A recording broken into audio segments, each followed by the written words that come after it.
আসসালামু আলাইকুম এভরিওয়ান। পর্দার আড়ালে সবাইকে স্বাগতম। দেশ ও দেশের বাইরে যে যেখান থেকে আমার ভিডিও দেখছেন, আশা করি সবাই ভালো আছেন। আলহামদুলিল্লাহ আমরাও ভালো আছি। আজকের ভিডিওটা হচ্ছে সকাল থেকেই শুরু করেছি, সকালের নাস্তা দিয়ে। এখানে হচ্ছে আজকের ব্রেকফাস্টে ব্রেড ছিল। তো আমি চা বানিয়ে নিয়েছিলাম। সাথে গরম পানিও খাচ্ছিলাম মধু দিয়ে। আসলে প্রতিদিন সকালে খাওয়া হয়। সকালে নামাজের পর গরম পানি দিয়ে মধুটা খাওয়া হয় রেগুলার। সে সাথে হচ্ছে আমি ব্রেড রেডি করে নিচ্ছি। যেহেতু নিউট্রেলার সাথে খাবে বাচ্চারা। আমিও খেয়ে নেব সাথে। আর সকাল উঠে ব্রেকফাস্ট বানাতে ইচ্ছে করতেছে না। সাথে হচ্ছে বিস্কিটও নিয়ে নিব। যার যেটা ইচ্ছে সেটা খেয়ে নেবে। তো আমি রেডি করে এখন হচ্ছে সবকিছু টেবিলে নিয়ে এসেছি। সাথে চাও নিয়ে এসেছি। দেখতেই পাচ্ছেন চা পড়ে গিয়েছিল ট্রাইতে হালকা। আসলে আমরা তো সবসময় আপনাদেরকে সুন্দর পরিপাটি গুছিয়ে দেখাতে চেষ্টা করি। বাট এই মিস্টেক গুলা না মাঝে মাঝে সবার কাছে হয়ে থাকে।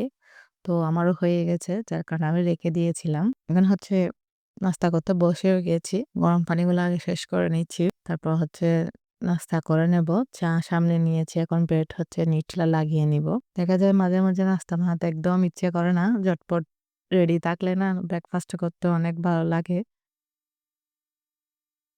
বেশিরভাগ সময় চেষ্টা করি রাতের বেলা রেডি করে রাখতে। না হলে সকালে উঠে আগে রেডি করে রাখি। তো মাঝে মাঝে একদম অলসতা ধরে যায়। একদম রেডি করতে ইচ্ছে করে না। তো আমি হচ্ছে এখন অফ ক্যামেরায় নাস্তাটা করে নেব। সাথে আমার মেয়েও নাস্তা খেয়ে নিচ্ছে। ও হচ্ছে কলেজের জন্য রেডি হয়ে যাবে ৮টার মধ্যে। বের হয়ে পড়বে। যার কারণে একসাথে নাস্তা করে ফেলতেছি। বাসার অনেক কাজ সেরে এখন হচ্ছে আমি ডালগুলো আগেই ভিজিয়ে রেখেছিলাম রান্না করার জন্য। আসলে যে পরিমাণ গ্যাসের দাম বেড়েছে সিলিন্ডারে প্রায় ২,০০০, ২,৫০০, ৫০০ এভাবেই নিচ্ছে। তো তার কারণে হচ্ছে আমরা যদি একটু বুদ্ধি করে সংসারটা চালাই না তাহলে গ্যাস একটু সাশ্রয় হয়। আমরা যারা সিলিন্ডার ইউজ করি। আমি হচ্ছে একটু বেশি পরিমাণে ডালগুলা ভিজিয়ে রেখেছিলাম অনেকক্ষণ। ০.৫ ঘন্টা হবে। যেন প্রেশার কুকারে দেওয়ার সাথে সাথে যেন সিদ্ধ হয়ে যায়। কারণ গ্যাস যদি সাশ্রয় করতে চাই না তাহলে ডাল একসাথে আমরা ফুটিয়ে রাখতে পারি। তো আমি হচ্ছে এখানে ২-৩ বার যেন ডালগুলা খেতে পারি এজন্য একসাথে ফুটিয়ে রাখতেছি। এজন্য হচ্ছে আমি প্রেশার কুকারে বসিয়ে দিব ডালগুলা। তো হচ্ছে এখন প্রেশার কুকার ধুয়ে নিচ্ছি। ধুয়ে হচ্ছে প্রেশার কুকারে একেবারে দিয়ে দিব রসুন, পেঁয়াজ সবকিছু দিয়ে চুলার মধ্যে। তাহলে দেখা যায় আমাদের গ্যাস সাশ্রয় হয়।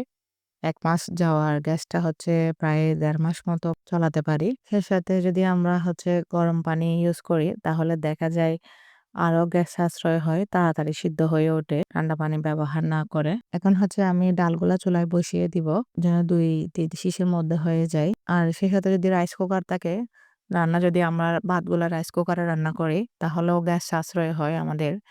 যারা আমরা সিলিন্ডার ইউজ করি মধ্যবিত্তরা তাহলে আমরা যদি এগুলা একটু হিসাব করে চলি, ভাতটা যদি রাইস কুকারে রান্না করা হয়, যেমন ডিম সিদ্ধ, আলু সিদ্ধ এগুলা যদি প্রেশার কুকারে সিদ্ধ করা হয় তাহলে দেখা যায় গ্যাস অনেক সাশ্রয় হয়। ১ মাসের জায়গায় প্রায় ১ মাস ১০ দিন ১৫ দিন এভাবে চলা যায়।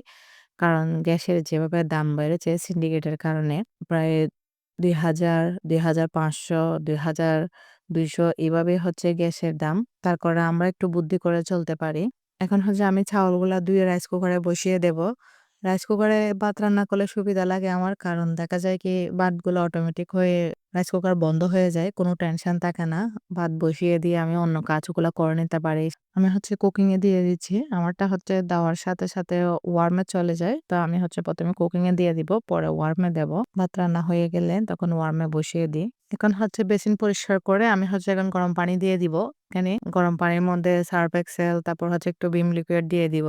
দিয়ে হচ্ছে এই যে ন্যাংরাগুলো আমি পানিতে ভিজিয়ে রাখবো ধোবার জন্য। গরম পানি দিলে না তেল চিটচিটে যে তরকারির ঝোলের সবকিছু একদম চলে যায়, পরিষ্কার হয়ে যায়। তো ন্যাংরাগুলো এখন ধুয়ে দিয়েছি। ন্যাংরাগুলো হচ্ছে আমি এভাবেই শুকিয়ে দিই জানলার মধ্যে। সবাই যেভাবে শুকাতে দিয়ে থাকেন, আমিও তার ব্যতিক্রম নয়। এভাবে শুকাতে দিলে কি হয় একদম শুকিয়ে যায়। এটা হচ্ছে বিকালের দিক দিয়ে আমি নাস্তা বানিয়ে নিয়েছিলাম আপুর বাসায় যাওয়ার জন্য। এখন হচ্ছে দুধ ঢেলে দিয়ে ঢাকনা দিয়ে করে রাখবো যেন গরম ভাবটা থেকে যায় ভিতরে।